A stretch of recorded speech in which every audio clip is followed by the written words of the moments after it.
కామారెడ్డి జిల్లా మున్సిపల్ కార్యాలయం ఎదుట తెలంగాణ టీచర్స్ ఫెడరేషన్ సభ్యులు నిరసన చేపట్టారు. ఉపాధ్యాయ విద్యారంగ సమస్యలను తక్షణమే పరిష్కరించాలని వారు డిమాండ్ చేశారు.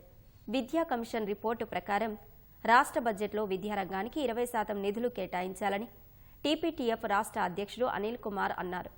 కొత్త పీఆర్సీని వెంటనే ప్రకటించి పెండింగ్లో ఉన్న డీఏలు ఇతర బిల్లులను విడుదల చేయాలని ప్రభుత్వాన్ని డిమాండ్ చేశారు. సిపిఎస్ విధానాన్ని రద్దు చేసి ఓపీఎస్ వర్తింపచేయాలని వారు కోరారు. ప్రభుత్వము తన మేనిఫెస్టోలో కాంగ్రెస్ పార్టీగా 15% నిధులు కేటాయిస్తామని చెప్పినప్పటికీ ఇవాళ 8% అది పరిమితం కావడం అది చాలా శోచనీయం.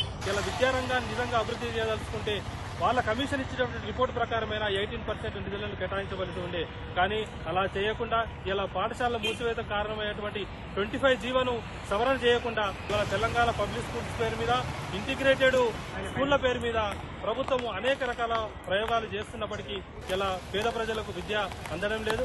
నిజంగా పేద ప్రజలకు విద్య అందాలంటే ఇలా విద్యకు 20% నిధులను కేటాయించాలని ఇలా టీపీటీగా డిమాండ్ చేస్తున్నాం. ఇలా రాష్ట్ర వ్యాప్తంగా అన్ని జిల్లా కలెక్టరేట్ల ముందు ఈ నిరసన పర్వం కొనసాగుతుంది. బడ్జెట్లో నిధులు కేటాయించే వరకు టీపీటీగా మా ఉద్యమాన్ని కొనసాగిస్తాం.